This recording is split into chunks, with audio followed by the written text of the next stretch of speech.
कराओ का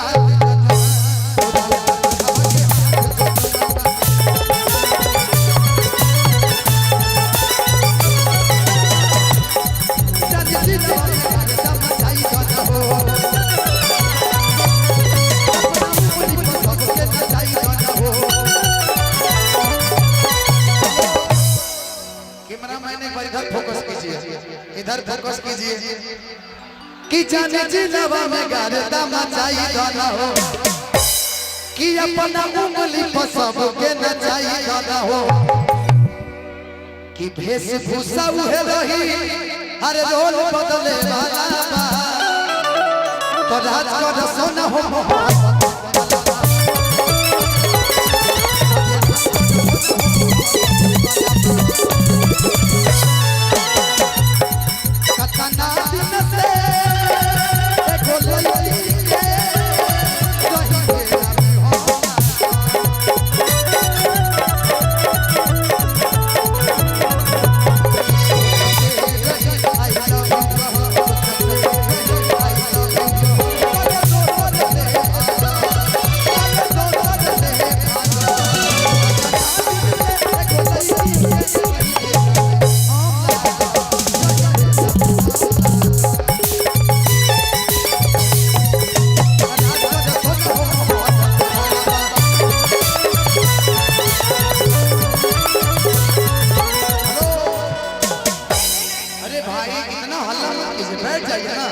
हेलो थोड़ा आराम से 10 लोगों को वैसे कार्यक्रम बंद करना पड़ेगा। बैठ जाइए आप लोग बैठ जाइए।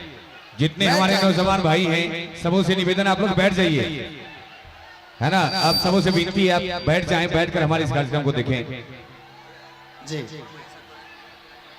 अच्छा मैं गा दे रहा हूँ। बिल्कुल आइए, पहले बैठ जाइए आप लोग, बैठेंगे तो कार्यक्रम को आगाज करेंगे फिर से। हाँ बैठ जाइए आप लोग पहले। मैं कुछ कहना चाहती हूँ आपको। जी जी आप बोल रहे हैं ना कितना दिन से एगो लड़का के रही फेरा में हम जागल। हाँ तो मैं आपको बता दूं जी कि लड़का के नहीं, हम आपसे मिलने के लिए फेरा में बहुत दिन से लगे हुए थे। ओह माय गॉड, समझे ना। बिल्कुल। आज चलिए आज हमारी मुलाकात हो गई। अब मुलाकात हुई नहीं है, बार बार मुलाकात होगी। बिल्कुल बिल्कुल, मैं भी चाहता हूँ कि आपसे हमेशा हर मंच पे मुलाकात हो। धीरे धीरे बिट्टू जी मुस्कुरा रहे हैं, पता नहीं बहुत, पता है आपके चेहरे पे एकदम शाइनिंग कर रहा है। अब ये शाइनिंग कर रहे हैं धीरे धीरे बिट्टू जी। किस्सा जे धनंजय नायक के हो, इधर आइए। किस्सा के बड़े सांसद मेले हो कि डीजे बिट्टू अंकेश बड़े दिलावा में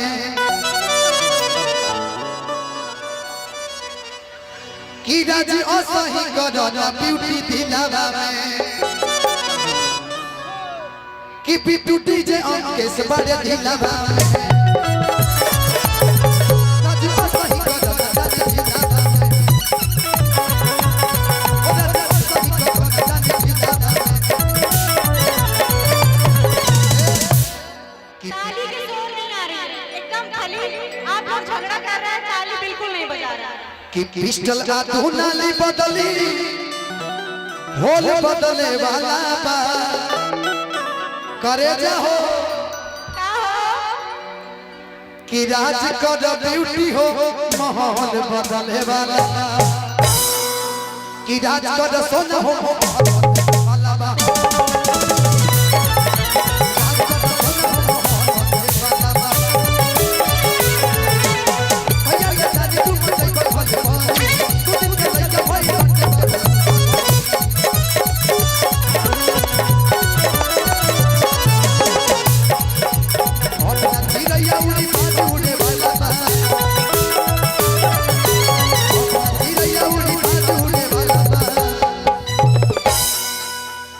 राज कर सोना हो माहौल बदले वाला कि राज कर सोना हो